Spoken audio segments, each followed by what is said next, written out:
Assalamualaikum warahmatullahi wabarakatuh. Perkenalkan, nama saya Rana Murasya dari kelas E. Di sini saya akan menjelaskan dan memberikan contoh sesuai dengan pengalaman pribadi saya berdasarkan PPT yang telah di-share, yaitu prinsip-prinsip komunikasi. Yang pertama adalah komunikasi adalah proses simbolik. Contoh pengalaman pribadi saya adalah di saat saya menuju ke tempat tongkrongan menggunakan pakaian yang bermerek.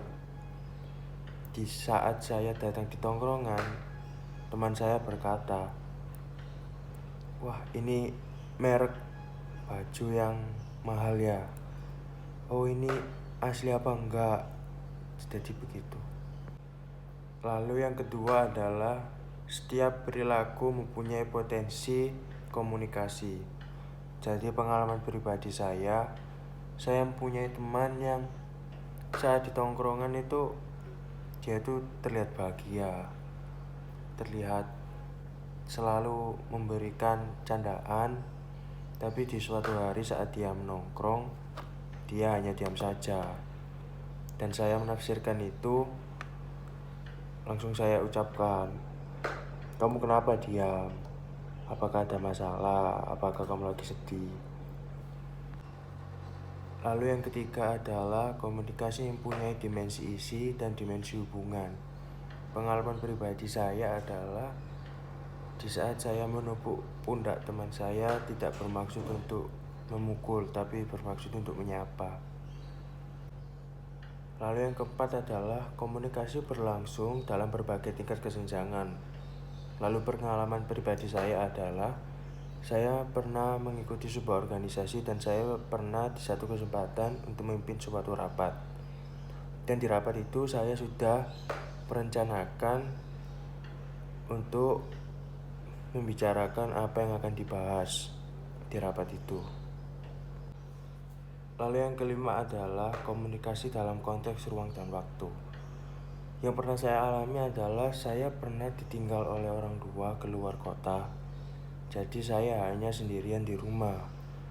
Di sana saya merasa dapat melakukan apapun sesuka hati saya, dikarenakan tidak ada seorang pun di rumah selain saya. Sedangkan saat saya bertamu ke rumah tetangga atau rumah teman, saya merasa lebih sopan karena kita berada di tempat yang berbeda atau ruang yang berbeda. Lalu yang keenam adalah melibatkan prediksi beserta komunikasi. Pengalaman yang saya alami adalah di saat saya menghadapi guru, lalu saya tidak mengerjakan tugasnya, saya akan menundukkan kepala untuk mengucapkan minta maaf dan membentuk gestur tangan seperti ini yang mengisyaratkan untuk kita memohon maaf kepada guru tersebut. Lalu yang ketujuh adalah sistem internal dan sistem eksternal.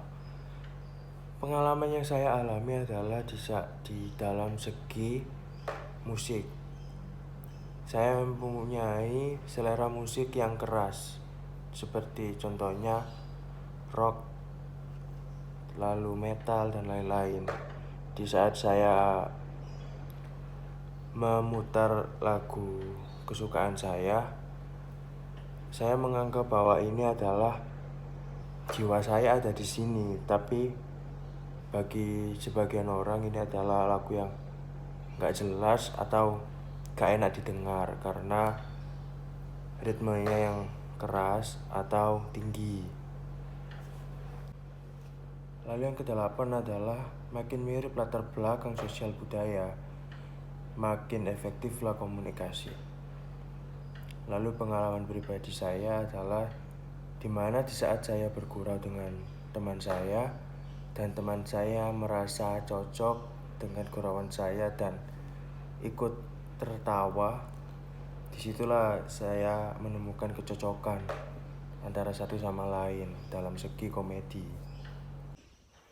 Lalu yang kesembilan adalah komunikasi yang bersifat non-sekuensial. Pengalaman yang saya alami adalah di saat saya berkomunikasi empat mata di saat lawan bicara saya menanyakan sesuatu yang tidak dia pahami, di situ saya akan membantu dan sebaliknya. Lalu yang ke-10 adalah komunikasi bersifat prosesual, dinamis, dan transaksional. Pengalaman pribadi saya adalah di saat teman saya yang satu beranggapan bahwa menongkrong tidak ada gunanya, dan teman saya yang satu membuktikan bahwa nongkrong itu nggak buruk-buruk banget. Ada sisi positif yang bisa kita ambil dari nongkrong. Di situ teman saya yang beranggapan bahwa nongkrong tidak ada gunanya merubah pola pikirnya kepada cara pandang dia kepada tongkrongan. Lalu yang ke-11 adalah komunikasi bersifat irreversible. Pengalaman yang saya temukan adalah di saat teman saya mengucapkan kata-kata yang tidak mengenakkan hati teman saya, dan di situ menjadi pergesekan dan teman saya mengucapkan permintaan maaf, tetapi teman saya yang merasa tidak enak hatinya tetap mengingat kata-kata yang menyinggung hatinya tersebut. Lalu yang ke-12 adalah komunikasi bukan panacea untuk menyelesaikan berbagai masalah. Pengalaman yang saya jumpai adalah seperti halnya di saat COVID melanda di Indonesia, kita harus tetap mencari cara bagaimana caranya agar kita tetap terlindungi dari virus tersebut. Sekian dari saya. Mohon maaf jika ada salah pengucapan kata. Terima kasih. Wassalamualaikum warahmatullahi wabarakatuh.